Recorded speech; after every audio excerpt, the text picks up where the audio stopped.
सभी को नमस्कार विद्यार्थियों।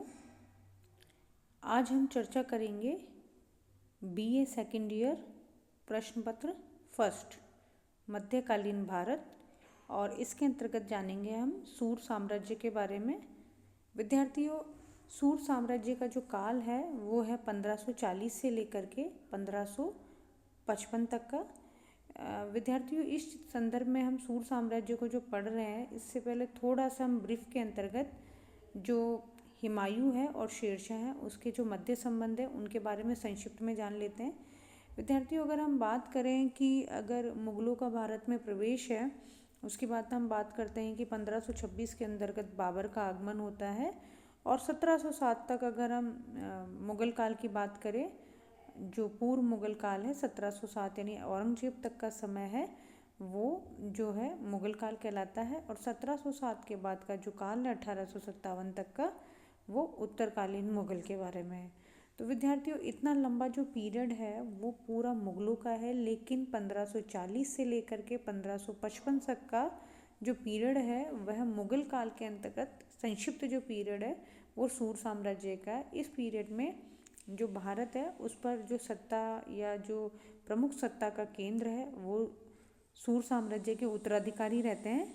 तो ऐसी सूरत में यह जान लेना आवश्यक है कि इतना लंबा पीरियड जो मुग़लों का चलता आ रहा है, यानी इसके बाद भी, सूर साम्राज्य के बाद भी और सूर साम्राज्य के पहले भी, तो ऐसी क्या परिस्थितियाँ आई कि जो है सूर साम्राज्य का मुग़लों को हटा करके सूर साम्राज्य जो है गद्दी पर बैठे।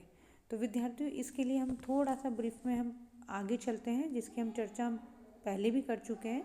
हुमायूं के बारे में जब हमने पढ़ी थी तो उस समय भी हमने बताया थे कि हुमायूं के और शेरशाह सूरी के दो प्रमुख युद्ध होते हैं, चौसा का युद्ध और बिलग्राम का युद्ध।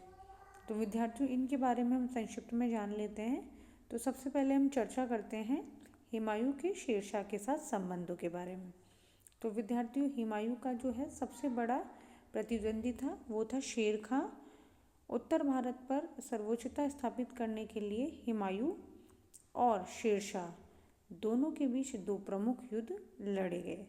इसमें जो एक प्रमुख युद्ध है वह जून 1539 में लड़ाया गया, चौसा का युद्ध। जो चौसा है वो बिहार के पास में स्थित है और शेर खां व हुमायूं के मध्य लड़ा गया। इसके अंतर्गत शेर खां की विजय हुई। विद्यार्थियों, इसके बारे में हम कुछ फैक्ट और जान लेते हैं इस युद्ध के बारे में कि इसके क्या अन्य फैक्ट है। ये पहला युद्ध था जिसमें जो शेर खां के नेतृत्व में अफगानों द्वारा मुग़ल सेना को पराजित किया गया था। तो विद्यार्थियों, इस चीज़ को आप अच्छे से समझ लीजिए। अब तक जो युद्ध हुए थे उसमें अफगान हैं वो पराजित हुए थे। इस युद्ध के बाद शेर खां ने शेरशाह की उपाधि ली। ध्यान रखिए, हम जब शेरशाह का जीवन पढ़ेंगे तब भी हम जानेंगे। इसका प्रारंभिक नाम फरीद था, उसके बाद शेर खां और उसके बाद उसने शेरशाह की उपाधि ली। शेरशाह का राज्याभिषेक चौसा बिहार में हुआ था क्योंकि वहाँ पर उसने हुमायूं को पराजित कर दिया गया था। इसके अलावा एक दूसरा युद्ध है जो 1540 के अंतर्गत लड़ा गया, हुमायूं और शेरशाह के मध्य 15 मई 1540 को लड़ा गया, जिसे कन्नौज का युद्ध भी कहा जाता है, बिलग्राम का युद्ध कहा जाता है।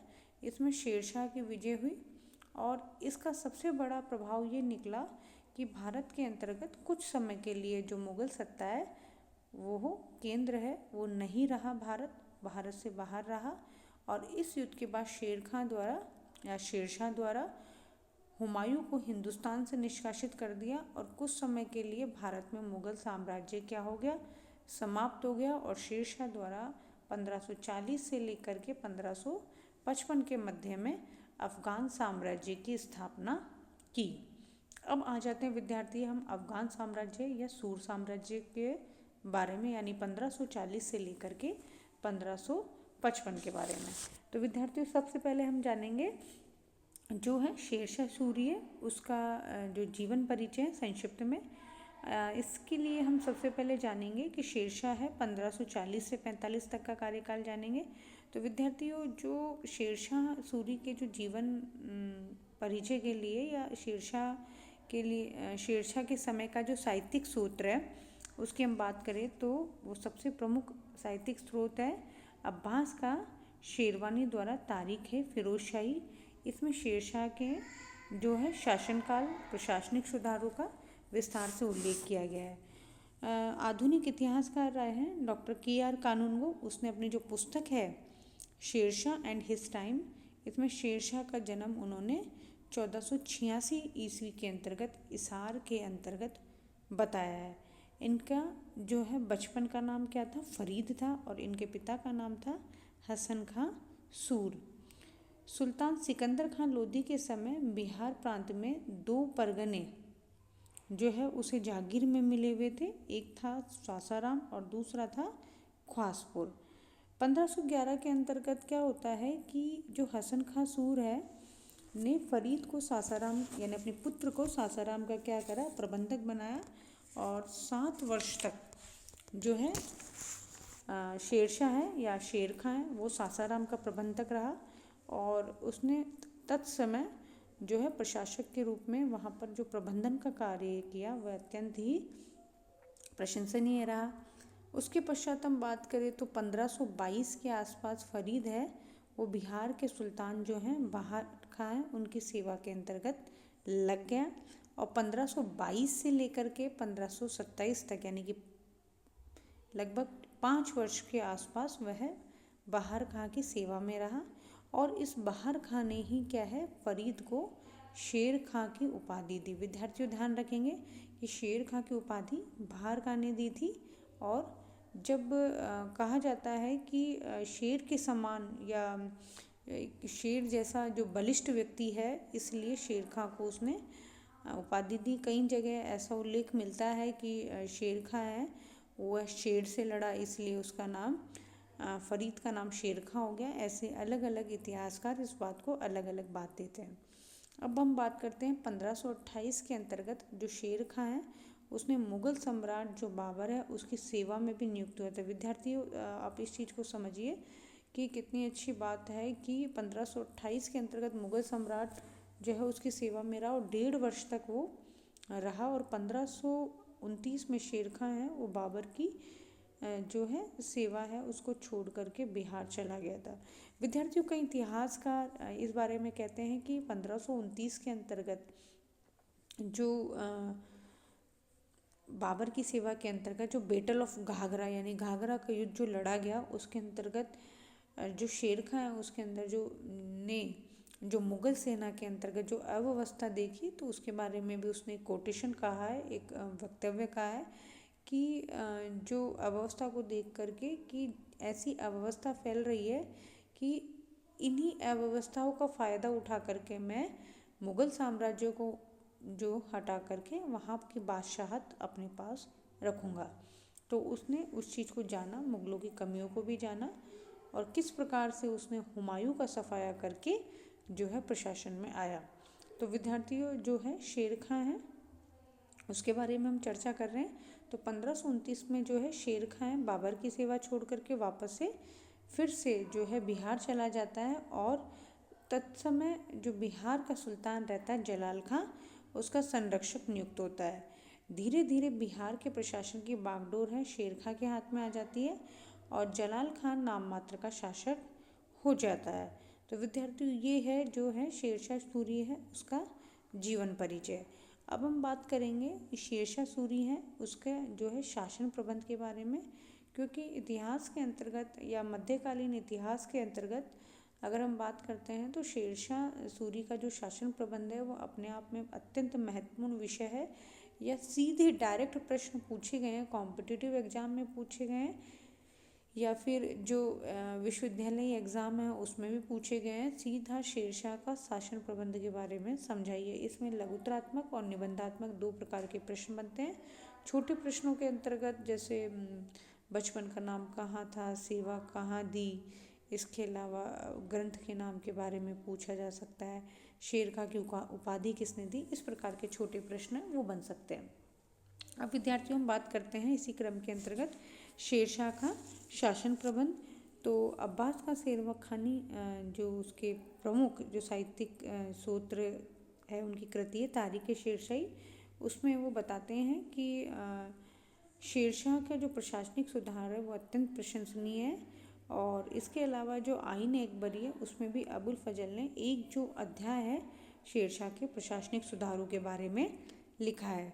तो विद्यार्थियों, ये चीज़ अपने आप इम्पॉर्टेंट हो गई कि शेरशाह सूरी के लिए अब्बास का शेरखानी के अलावा जो अबुल फजल है उन्होंने भी अपने ग्रंथ में कुछ ना कुछ लिखा है। विद्यार्थियों, अब हम बात करते हैं शेरशाह ने 5 वर्ष की अवधि तक जो उत्कृष्ट कोशिका जो है शासन व्यवस्था लागू की, जिसमें न केवल भारत में अपितु विश्व के महान शासक रूप में अपने आप को गिनवाया। डॉक्टर जो आर के त्रिपाठी है उसने जो अपनी पुस्तक है मुगल साम्राज्य का उत्थान पतन, decline and rise of Mughal empire, उसके अंतर्गत लिखा है, बहुत अच्छी बात कही है उन्होंने कि शेरशाह एक सुधारक था और किसी मौलिक व्यवस्था का प्रवर्तक नहीं था, क्योंकि जो उसने कार्य किया वो ज़्यादातर जो सल्तनत काल में चली आ रही जो व्यवस्था थी या पूर्व में जो बाबर ने भी अपनाई गई व्यवस्था थी उसी के अंतर्गत उसने जो है आमूल चूल परिवर्तन करा, उसे पूर्णतः परिवर्तित नहीं किया। तो वो उसके बारे में उन्होंने कहा है। तो विद्यार्थियों, अब हम बात करते हैं केंद्रीय प्रशासन के अंतर्गत क्या व्यवस्था थी।